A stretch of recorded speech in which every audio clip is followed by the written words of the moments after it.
L'actualité décortiquée, commentée. Savoir et comprendre. Cube. On va parler de communication marketing avec Jordan Chénard parce que Google fait face à une immense grogne puis choisit de retirer sa publicité controversée qui vantait l'intelligence artificielle. Bonjour Jordan. Salut. Donc, Google qui est dans une controverse. On n'a jamais vu ça. C'est pas nouveau, surtout ces temps-ci. Je pense que Google, c'est comme une espèce c'est comme s'il déboulait les escaliers au ralenti ces temps-ci. Là. On a l'impression qu'il essaie de reprendre pied, puis à chaque fois, pour tomber encore une fois de quelques marches. Google, présentement, voulait utiliser, comme beaucoup d'entreprises, les Olympiques comme tremplin pour mettre de l'avant un produit, un service, etc. Et évidemment, ce qui veut nous pousser le plus possible ces temps-ci, c'est son outil d'intelligence artificielle Gemini, qui est un outil qui compétitionne contre Microsoft Copilot, qui compétitionne contre ChatGPT. Bref, il essaie de vraiment prendre la place et de se montrer important.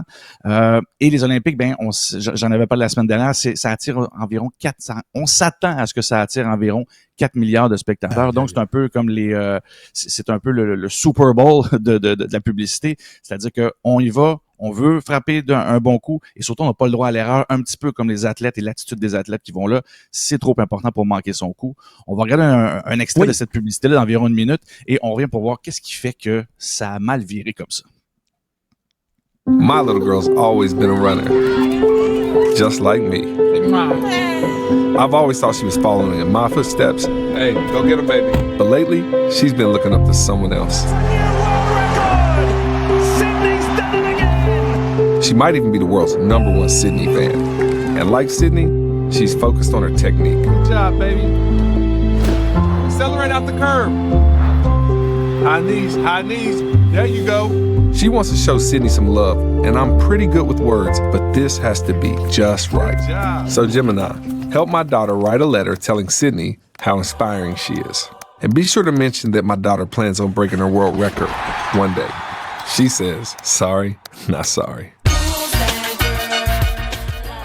Ouais, donc là, c'est la fin de la pub qui est problématique, j'imagine, Jordan. C'est au lieu d'encourager la petite fille à écrire une lettre elle-même, puis c'est pourtant une lettre qui est destinée à une athlète qu'elle admire, on dit, non, regarde, tu peux passer par l'intelligence artificielle. C'est pas un message vraiment intéressant à envoyer aux enfants, ça.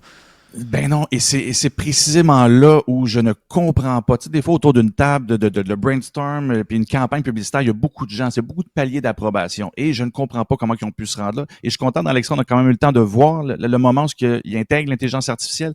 Et c'est précisément là où ce que le bas blesse. C'est-à-dire que l'intelligence artificielle, qu'est-ce qu'on dit depuis le début, le public, qu'est-ce qu'il a peur en général, c'est de se faire remplacer par l'intelligence artificielle, c'est-à-dire qu'on perd de plus en plus l'espèce de contact humain. L'idée de la publicité, on l'entendait, le ton, c'était quoi? C'est on parle d'un rêve d'une enfant, il parle de sa fille, c'est super bienveillant, on veut le mieux pour elle, elle s'entraîne, elle admire Sydney, l'athlète en question, et disons, elle veut lui écrire une lettre. Et là, c'est là que ça vire tout croche, c'est-à-dire que au lieu de partir de mots, parce qu'on s'entend, on pourrait dire, même là, c'est stretché comme approche, mais on pourrait se dire, à la limite, elle écrit une première version, elle aime pas tant les mots, son père et elle se font aider par l'intelligence artificielle pour reformuler. À la limite, je dis vraiment en gros, à la limite, ça aurait pu être correct. C'est les mots d'un enfant en premier, et après ça, elle veut donner des meilleurs mots ou elle veut mieux l'écrire. OK, mais encore là, quelle mauvaise idée d'utiliser un enfant avec l'utilisation de l'intelligence artificielle. Ça fonctionne pas. C'est une fausse bonne idée, en fait, parce qu'en publicité, utiliser un enfant et les rêves des enfants, c'est souvent une belle façon de toucher la majorité du public. C'est quasiment comme tricher, dans le sens où ça reste touchant. Et là, on enlève à cet enfant-là la possibilité de s'exprimer. On enlève le côté touchant. Elle n'aura pas une lettre. L'athlète ne va pas recevoir une lettre de la jeune fille qui est une fan. Elle va recevoir une lettre écrite par l'intelligence artificielle au nom de la jeune fille qui a des rêves et qui voulait parler à son athlète. C'est à des niveaux stratosphériques de malsain. Et Google montre précisément ce que le monde a peur de son outil, et c'est comme s'il comprenait même pas. Et moi, ça, là, on s'entend, c'est les Olympiques, comme je disais tantôt, c'est trop important pour pas que les paliers d'approbation à l'interne l'aient pas vu, la publicité. C'est sûr que les big boss l'ont vu, et ça a passé quand même. Ça a pris des jours et des jours de commentaires, de colère. Le public est vraiment en colère. Il y a des journalistes qui avaient même écrit des articles pour faire comme, à chaque fois que je vois cette Moses de publicité-là, j'ai envie de pitcher ma manette dans la télé. C'en est insultant.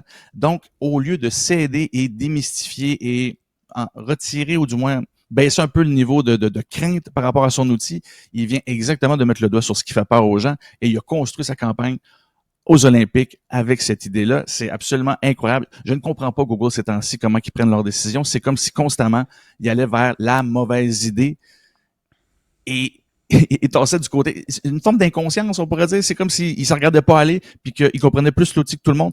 Et j'ai l'impression, en fait, que Google est dans un volet très, très stressé. Ils ont investi énormément, des milliards et des milliards en intelligence artificielle. Il est l'outil qui est le moins utilisé dans ce contexte-là. Microsoft s'en sort un peu mieux que lui. ChatGPT est celui qui sort vraiment la carte du jeu. Et lui cherche vraiment à fonctionner. C'est la grosse entreprise qui devrait mieux le faire, et elle n'arrive pas à le faire. Et là, encore là, il vient de perdre une belle occasion de faire une pub. Donc, il l'a retiré vendredi dernier. Trop de plaintes, bref, trop de négatifs autour de la campagne. N'a pas réussi à placer quelque chose en remplacement. Et là, on se retrouve avec un Google qui vient d'utiliser les Olympiques pour faire encore plus peur au monde. On va voir vers quoi ils vont aller, on va voir qu'est-ce qu'ils vont essayer de récupérer. On va leur souhaiter qu'ils puissent apprendre de ça. On s'entend, on peut faire des mauvaises décisions et après ça, on ajuste notre performance, encore une fois, pour faire un lien avec les sports. Mais là, ils viennent de débouler une coupe de marge d'un coup avec cette campagne-là. Je ne sais pas de quelle façon ils vont être capables de remonter ça, du moins à court terme. Je pense que là, l'intelligence artificielle vient de se faire donner un petit coup de bâton sur les tibias. On va voir comment ils vont peut-être pouvoir remonter leur image de ce côté-là. Ouais, mais tu fais bien quand même de spécifier que c'est ça. Le vrai problème, c'est les enfants. C'est que on essaye de dire depuis des années qu'on voit ça se développer, l'intelligence artificielle, que, ouais, OK, c'est bon, je comprends pour les adultes, ils sont capables d'utiliser ça, mais les enfants, ça serait dommage, tu sais, que toutes les étapes qui consistent à apprendre à écrire, à se laisser émerveiller par le monde, soient remplacées par un monde où tout est fait automatiquement. Rapidement, Jordan, je crois que tu es fâché contre les entreprises et les travailleurs indépendants qui s'approprient le succès des autres. Oui, ben je me suis obstiné un petit peu sur les réseaux sociaux ces temps-ci, avec des amis, là, on s'entend, c'est rien de grave, mais je me suis positionné contre une pratique. Ça me dérange de voir ça. Et ça se veut pas méchant, mais je trouve ça vraiment malsain comme approche. Je vous donne un exemple, on a tous vu l'athlète de tir Youssouf Dikek, je me souviens pas comment prononce son nom de famille. Le Turc, exactement, qui arrive d'une façon nature décontracte dans une discipline où tout le monde a des gadgets et des choses pour essayer de viser le plus précisément possible sur une cible. Et tout ça, et je ne retire rien à cette situation-là. L'image est impressionnante, les autres ont l'air de vrais cyborgs. Lui, il arrive, il a l'air du gars qui va aller couper son gazon ou il va sortir son weed eater de son cabanon dans 2 minutes.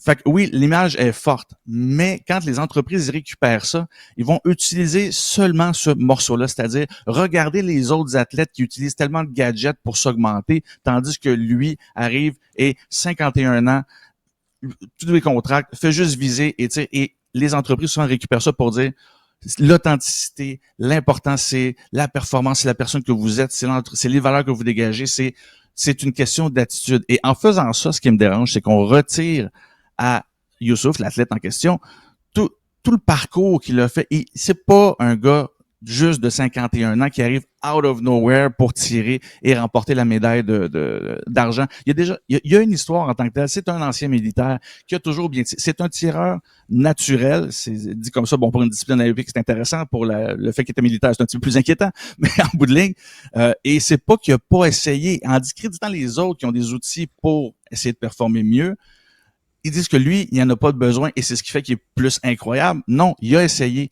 C'est pas que les autres trichent, c'est pas que les autres ont besoin de flafla, c'est que les autres, ça les aide pour vrai. Lui, il a essayé, ça lui crée plus de distraction. Donc, en retirant l'histoire et en greffant nos valeurs d'entreprise à un athlète qui a construit pendant 20 ans sa carrière d'aujourd'hui, bref, c'est très, très narcissique. Et ce que j'ai l'impression que ça donne, c'est les entreprises ont plus l'air de vouloir parler d'eux que de l'athlète au lieu de féliciter les autres. Ils disent que eux ont ce qu'il faut et ils se greffent. Ils essaient d'être cool par association. Je pense pas que c'est se rendre service. Vous pouvez souligner les performances incroyables, mais ne vous appropriez pas le succès d'un autre sous prétexte que vous êtes comme cet athlète-là ou cette personne-là. C'est trop narcissique et ça enlève l'essence même de ce qui fait l'histoire des athlètes ou du symbole que vous prenez. Oui, tout à fait. Mais en tout cas, allez voir les gens qui nous écoutent et qui nous regardent, allez voir sur YouTube les images. C'est assez impressionnant, là. C'est vraiment quelqu'un habillé comme votre père quand il va ramasser son journal ou les poubelles au chemin. Il n'y a rien, il n'y a pas de masque, il n'y a pas de lunettes, rien. Il y a une main dans la poche. Il tire avec sa main droite, puis il a la main dans sa poche gauche, puis il gagne la compétition. C'est vraiment impressionnant. Merci beaucoup, Jordan Chenard. Merci à toi. Salut.